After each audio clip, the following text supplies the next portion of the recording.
আমরা সিঙ্গাপুর থেকে মালয়েশিয়া যাচ্ছি এই জাহাজে। এই জাহাজটা আসলে ক্যামেরায় বন্দি করা সম্ভব না, কারণ এটা এত বিশাল। এটা হয়েছে গিয়া উচ্চতা হয়েছে তার 22 তলা উচ্চতা।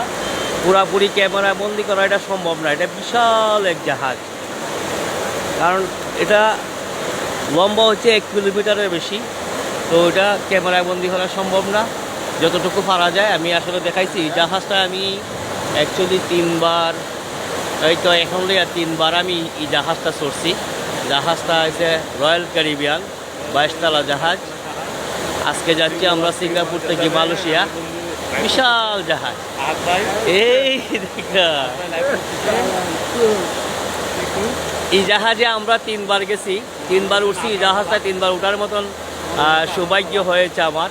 আসলে এই জাহাজটা দৌড়ানি আসলে খুবই ভাগ্যের ব্যাপার আমার কাছে লাগে। টাকা থাকলেও এই জাহাজটা দৌড়ানি সম্ভব না। তো আমরা আসলে আমি বলতে পারি অ্যাকচুয়ালি আমি ভাগ্যবান। এই জাহাজটা আমি 3বার দৌড়াইছি।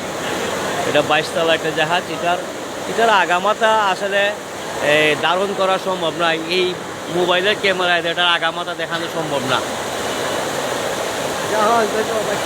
যেমন এই যে লাল লাল দেখা যায়, এটা আছে 2-250 আছে। এটার সাইডে বাইডে এটা আছে ওই যে লালটা দেখাইতেছে, এটার সাইডে লটকাই নিয়ে আছে। দেখেন কি পর্যন্ত যদি কোনো ধরনের দুর্ঘটনা হয় তাহলে ওই জাহাজ থেকে যাতে মানুষ বা করতে পারে। এটা যেখানে একটা বোঝা যায় সরুই ফাইকের মতন লাগাইলে আছে, কিন্তু ওটা আসলে একটা বোর্ডের মধ্যে 100 জনের মতো মানুষ ধরে এই বোর্ডটাতে। এই ধরনের অনেকগুলি বোট আছে, দুই সাইডে অনেকগুলি বোট আছে এই ধরনের। থ্যাংক ইউ, সবাইকে দেখাইলাম। ইনশাআল্লাহ সবাই দোয়া করবেন আমার জন্য।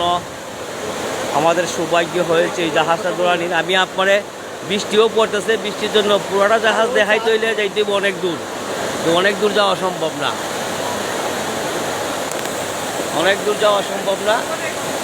যার জন্য আমি একটা জায়গায় দাঁড়ায় এই ভিডিওটা করতেছি। এটা কিন্তু একটা জাহাজ, এটা 22 তলা জাহাজটি হচ্ছে 22 তলা। থ্যাংক ইউ সবাইকে।